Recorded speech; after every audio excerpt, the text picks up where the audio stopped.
Hello, good evening. আজকে সকাল থেকে কোনো ব্লগ দিতে পারিনি, কারণ শরীরটা একদম ভালো নেই আমার। যাই হোক, সকাল থেকে ওই কারণে ব্লগ দিতে পারিনি। খেয়ে দিয়ে একটু ভালো করে ঘুমিয়েছিলাম। ঘুম থেকে উঠে এখন যে বয়েল ম্যাগি খাচ্ছি। শরীরটা আজকে খুব ম্যাচ করছে। যাই হোক, ওয়েদার চেঞ্জ হয়েছে। আর এদিকে একদম গলা তো একদমই ঠিক হচ্ছে না। গলাটার জন্য আমার প্রবলেমটা আরও বেশি হচ্ছে। এখন করতে বসবো আমি। মান্থলি আমাদের রিপোর্ট জমা করতে হয়, রিপোর্ট সাবমিট করতে হয় 20 তারিখে। তো সে 20 তারিখ তো চলে গেছে, আমি ছিলাম না। আর আজকে হচ্ছে 23 তারিখ। 23 তারিখ কালকে আমাকে রিপোর্ট সাবমিট করতে হবে, যেহেতু 20 তারিখ আমরা ছিলাম না এখানে, 21 তারিখে, সেই জন্য 24 তারিখে করতে হবে। তো দেখা যাক, রিপোর্টটা করি আমি। আর এই যে ম্যাগি নিয়ে বসেছি, এখন ম্যাগি খাবো। অনেক বাইরের খাবার অনেক বেশি হয়ে গেছে।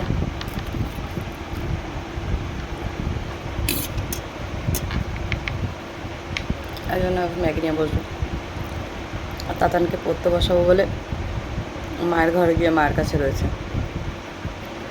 এই কদিন আমি ছিলাম না, ও তো নিজের মতন করে মায়ের কাছে রয়েছে।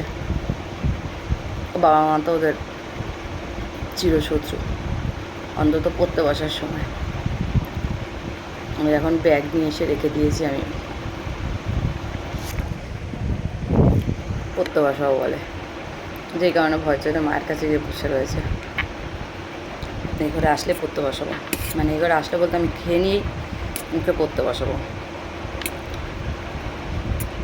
যাই হোক, সেরকম করে আছে, কিছু আর করিনি। ছোটো একটা আপডেট দিলাম, ব্লগটা স্টার্ট করব। এবার আজকে থেকে আজকে আমার প্রেশারও আছে একটু, যেই কারণে এই রিপোর্টিং করার, যেই কারণে আজকে আর সেরকম আমার ইচ্ছাও করছে না কিছু। ঠিক আছে, কালকে থেকে আমি ব্লগটা কন্টিনিউ করব। সো ঠিক আছে, নেক্সট ব্লগে দেখা হবে। আর প্লিজ সবাই একটু সাপোর্ট করো, আমাকে সাপোর্ট করো, কারণ যে পরিমাণে ভিউজ হচ্ছে সেই পরিমাণে কিন্তু লাইক কমেন্ট হচ্ছে না। তো প্লিজ এখানটায় লাইক কমেন্ট শেয়ারটা একটু করো সবাই। আর ইউটিউবটা সাবস্ক্রাইব করে নাও, Tania simple lifestyle. So tata. আমি ম্যাগিটা খাই, খেয়ে রিপোর্টিংটা করি, কালকে সকাল থেকে কন্টিনিউ করবো ব্লগ আমি। টাটা।